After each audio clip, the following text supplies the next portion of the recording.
Today, there are 2 million descendants of French-Canadian immigrants living in New England. These are our stories. Welcome to the French-Canadian Legacy Podcast. Venez tous jeunes filles et garçons, je vais vous raconter l'histoire de notre immigration ici au USA, de grands aventuriers, de pays étrangers. This is the French-Canadian Legacy Podcast. I am Jesse Martineau.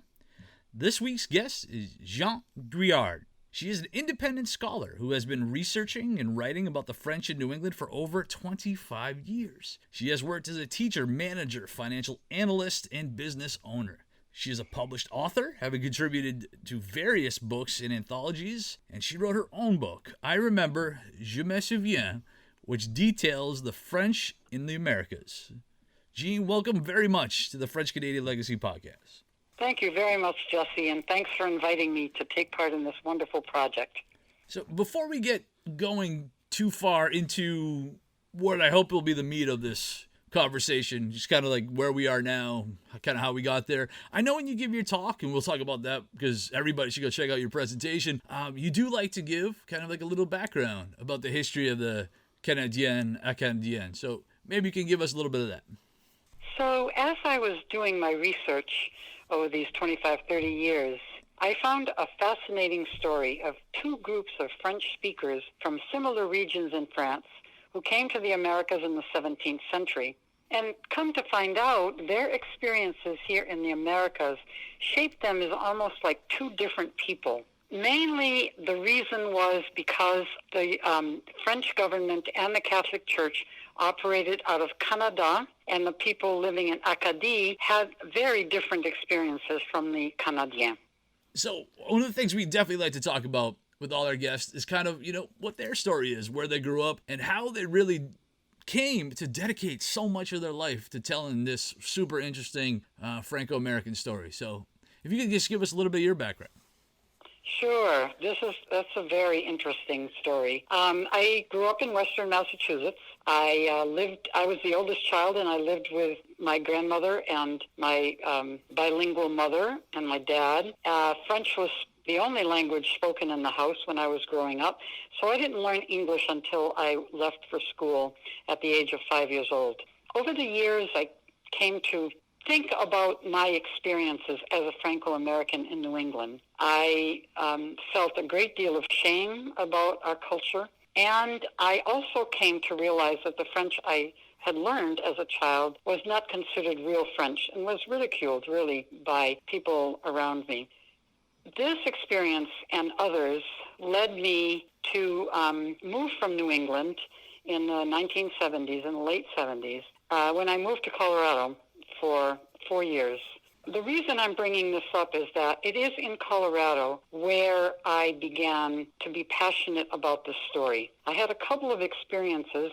The first was that I noted the way the Mexicans were treated by the Americans in Colorado, and it felt very familiar to me. Wow. They were treated with disdain and ridicule, and I thought, this is how I have felt growing up in New England.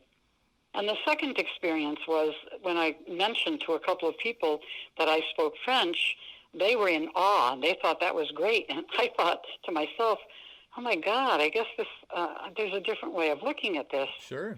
Now, a lot of this was going on unconsciously in my head, but what I realize in looking back now on these last few years is that this set the stage for me to start asking questions of myself. Like, why is it this perception that we have? Am I the only one that feels this way? Sure.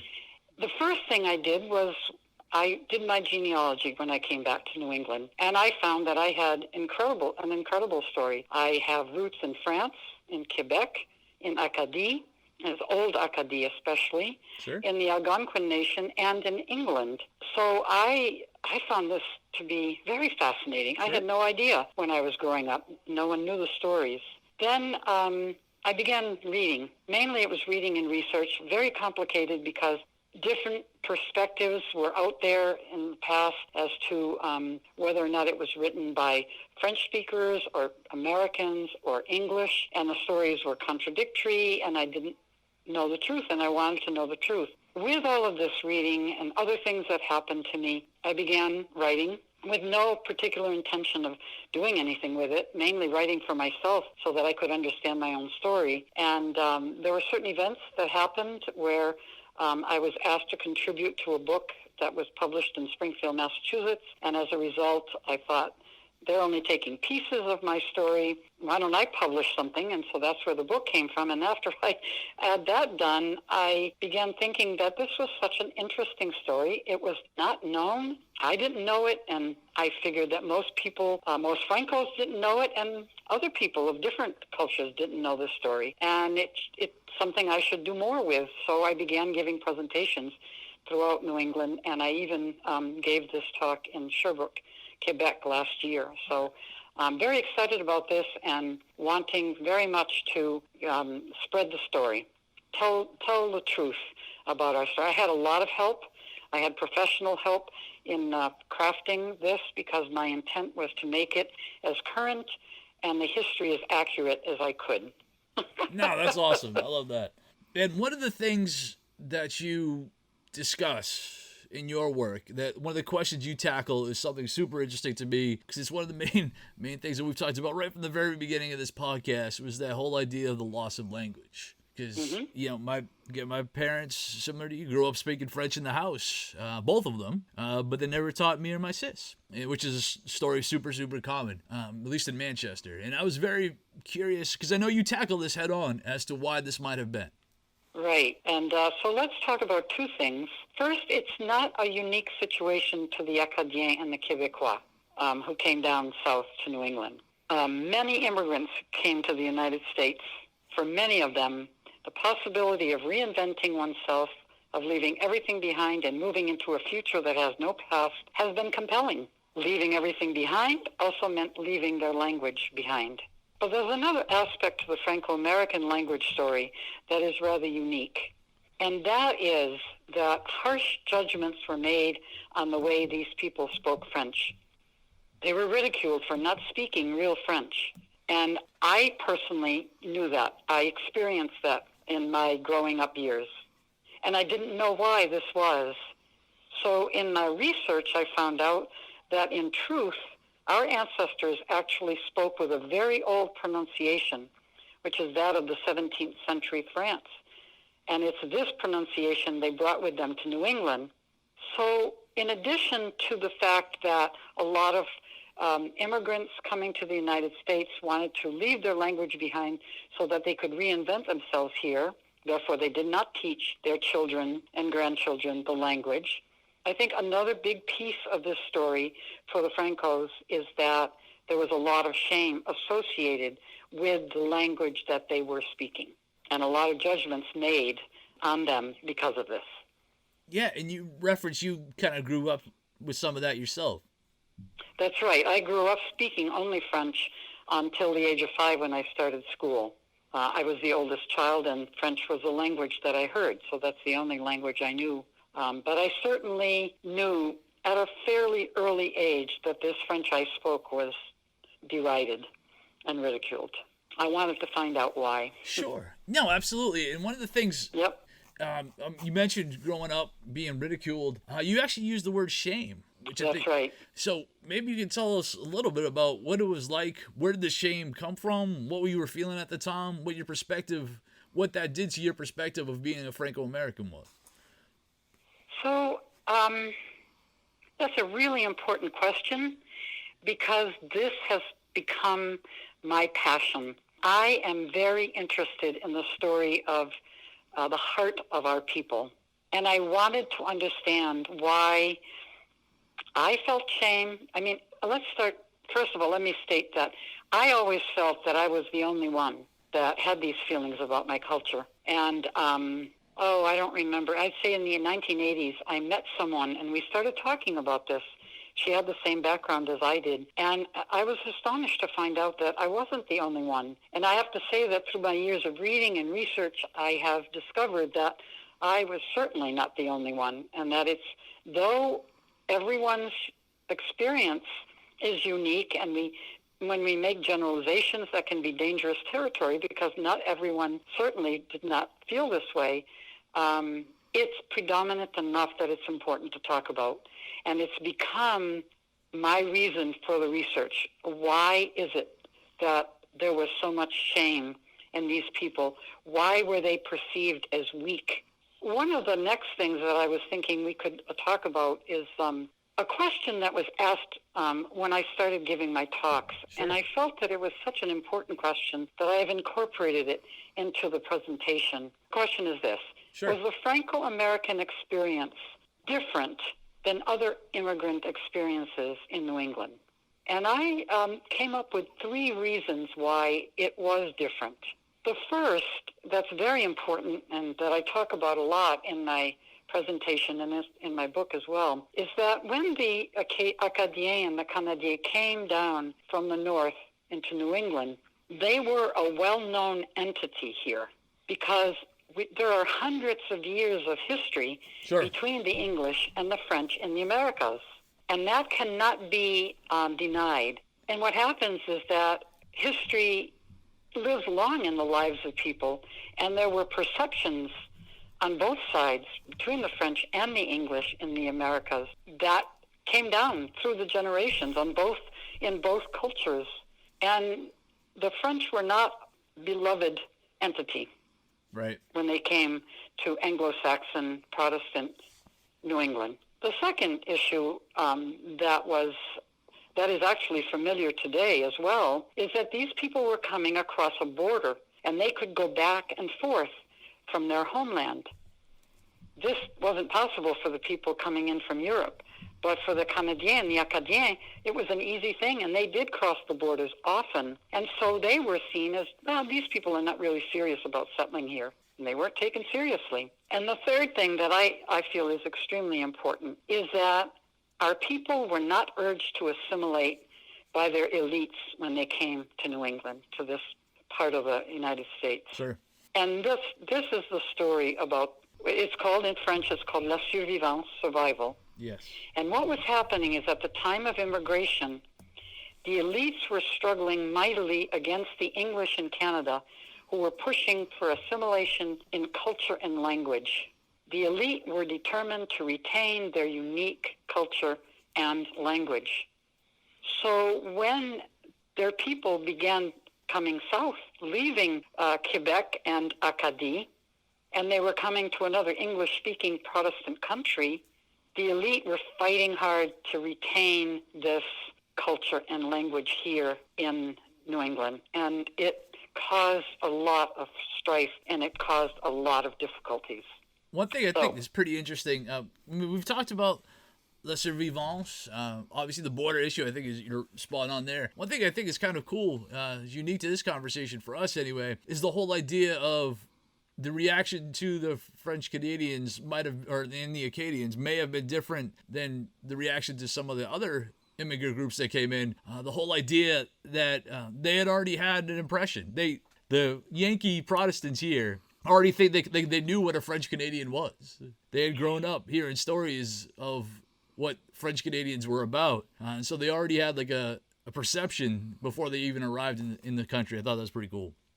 Well, that's right. They were the enemy for hundreds of years. Absolutely. So it's very interesting. I was so grateful to this person for asking the question because it's something I had never really thought about. All right. So you mentioned earlier a number of quotes that had a pretty big impact on you. Do you mind giving those to us?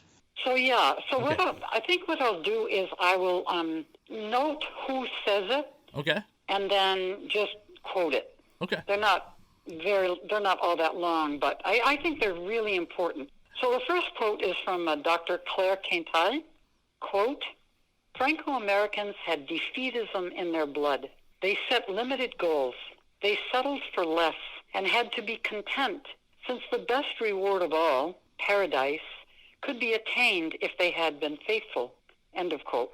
The second is also from Dr. Claire Quintal. As a result of being constantly subordinated to strong authority at home, within the church, and at work, where Franco-Americans rarely occupied positions of authority, anger and resentment were and are often intense. Franco-Americans felt helpless in the face of powerful outside forces. End of quote. The third quote comes from Dr. Yves Roby in his book, The Franco-Americans in New England. Americans viewed their Franco-American compatriots as docile, passive, and defeatist creatures, totally lacking in ambition, end of quote. The next quote is from author and retired Columbia University professor David Plant.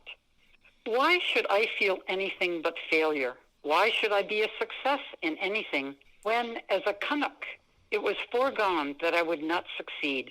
Expect nothing, I told myself. Expect nothing, end of quote. The next quote is from author and Pulitzer Prize winner Annie Proulx in reflecting on hers and her sister's experience growing up as a Franco-American in New England. And what did it do to us growing up as outsiders, as part of no people except our mother's pale-eyed Yankee clan, who subtly gave us the sense that we were different and somehow tainted, end of quote. And the final quote is something that I have written. This is in sharing my own experience. Quote, I was shaped by experiences of a people whose self-perception was founded on weakness, not strength, burdened by a deep sense of inferiority and unspoken rage. I felt shame. There was so much I did not understand. There's almost like two perspectives, because there's the perspective of how the French were viewed by others, and then the perspective of how that view on behalf of others really impacted how the French viewed themselves, which I think is pretty cool. That's right. And so what I discovered is that there's a really long history here. I can touch upon my reflections very briefly. Sure.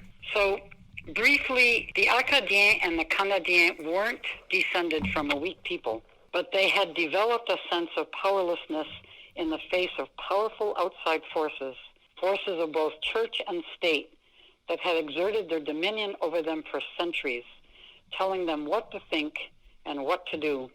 So over time, a sense of defeatism grew in them. They became fatalistic, pliable, and not prone to question authority. They set limited goals, if at all.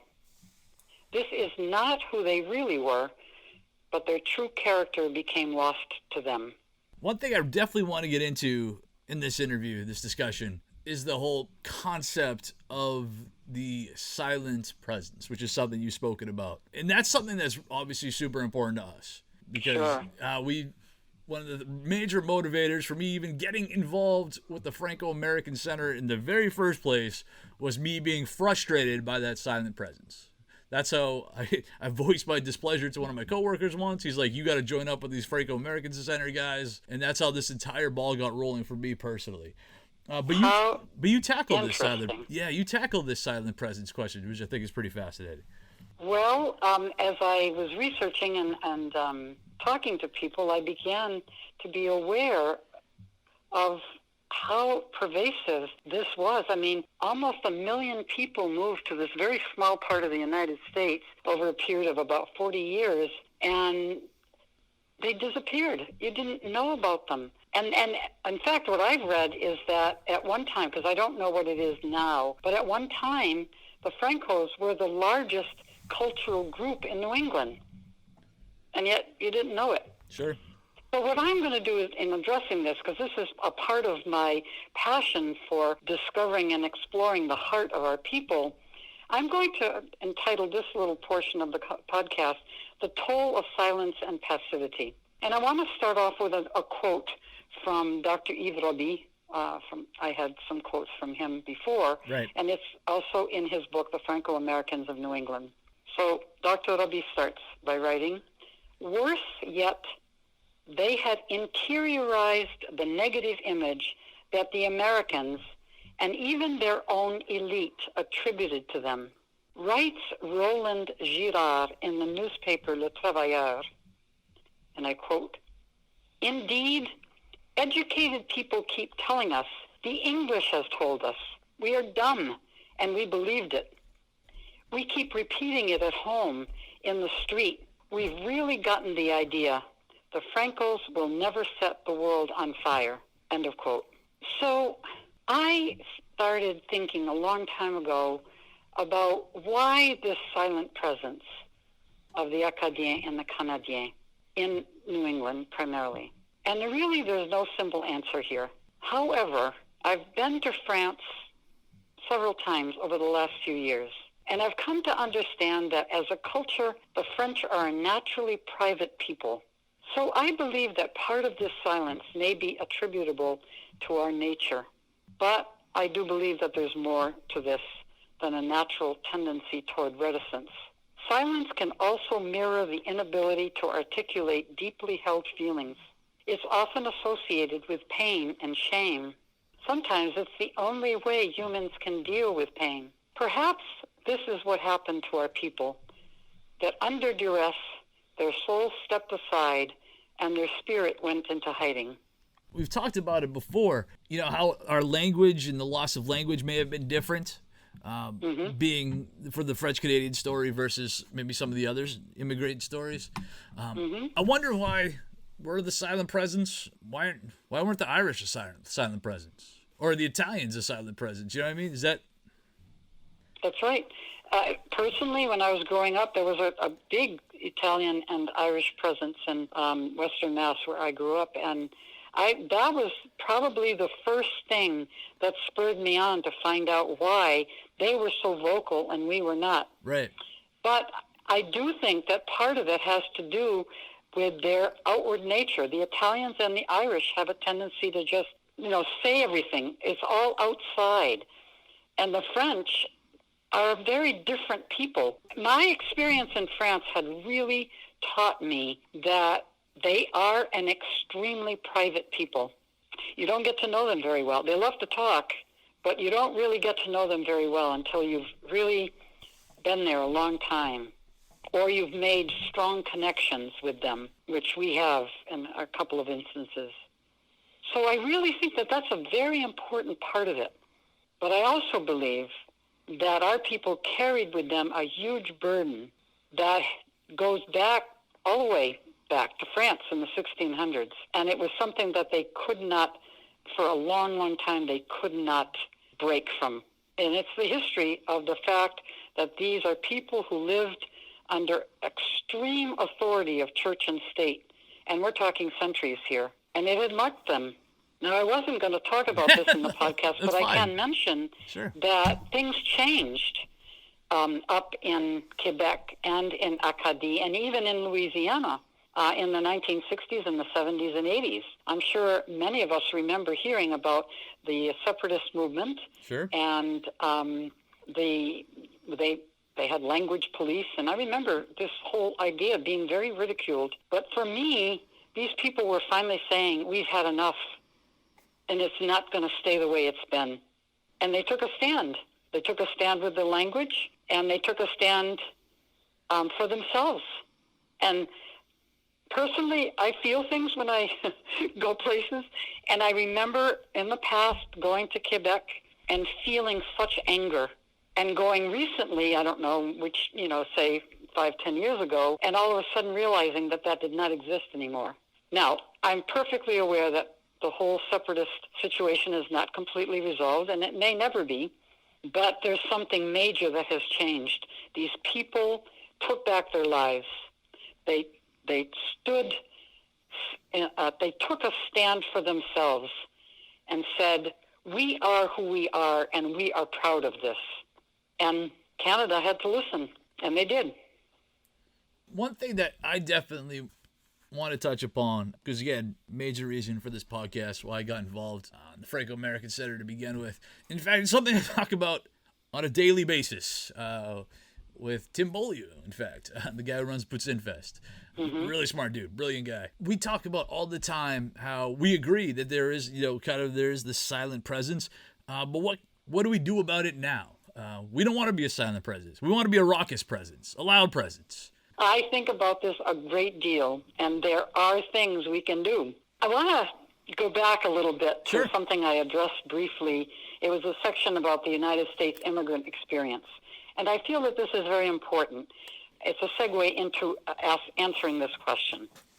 And I ask myself this all the time because I think it's extremely, extremely important. What happens when people walk away from their past? what's lost, and can the loss affect us personally? Can it have an impact on the generations to come? I believe that, yes, the past is important. I believe that history shapes people and shapes cultures, that history matters. We are the heirs of our ancestors' journeys, and their experiences matter. We carry them with us, even if we don't know their story. I'm passionate about this. You can probably tell Of course, yeah. Speaking. This is so important to me, and it's such a compelling piece as to why I want to tell this story. So now we're coming to your question. What can be done here in New England to change from a silent presence? I've got some ideas. I like First thing I thought about was our music. Music played an incredibly important role in our ancestors' lives. And this music exists to this day. There are some fabulous groups in Quebec and the Maritime provinces and in Louisiana that can help us reconnect to this source of our culture. But in addition to the music, I believe we need to start learning the truth of our story, learning the truth about the experience of our people in France and in the Americas. For there is a story, a history to explain why the negative feelings and the perceptions developed. In fact, we've briefly touched upon some of this in this podcast. I suggest that once you learn the story, you share it with others, with your families. And if you encounter people who still carry false perceptions of the Francos in New England, you attempt to kindly correct their misperceptions. Another thing that encourages me a great deal is that there are people out there working to change the storyline. People like Sandra Goodwin and you, Jesse Martineau, of this podcast, who are working to educate us, to help us find the truth. There's author David Vermette, who's recently written a book focusing on the Franco-American experience in the mills of New England. There's Lucie Leblanc-Constantin, who shares the story of the Acadiens. And I'm sure there are many more people, and I am so heartened by this.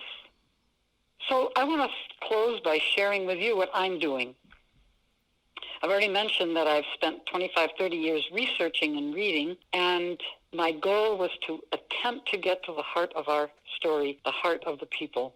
And as I briefly mentioned, this work led to writing a book, something I had never really intended. And then for the last 4 years, I've been traveling throughout New England, and in fact, even in Quebec last year, telling our story. Yeah. I also feel like I need help. I'm hoping that people who hear this might have ideas or suggestions as to how I can continue to tell this story throughout New England. I feel it's such an important story, and I have been speaking mostly to genealogical groups, but I really want to go beyond that boundary to what I call the regular people, my people. I can mention that my preferred language is English, but I have translated this presentation into French as well. No, that's awesome, and we super appreciate you coming on the podcast, and obviously all your work. I think what you do is incredibly important to be telling this story, to tackle the questions that we try to touch upon, that really we've been working with for a while. You know, why are we silent? How did we lose the language? Where do we go from here? I think the things you talk about are super, super important. So the fact that you're doing that, traveling even into Quebec to tell this story, is awesome. Now, if somebody wants to pick up your book, how can they do that? Great. My book is entitled I Remember, Je me souviens. It's not available on the internet, but you can email me if you are interested in getting the book. My email address is silentpresence1@gmail.com. If you email me, I will send it off to you. My presentation is entitled Silent Presence, the French in New England. And again, use the email address that I just noted to let me know if you have any ideas, suggestions, or if you would like me to speak in your area. In addition to this podcast, I've recorded 2 podcasts with Maple Stars and Stripes. It's episodes 51 and 53. Well, thank you so much for joining the podcast, Jeanne. Well, thank you very much, Jesse and Mike, for all the technical work you're doing.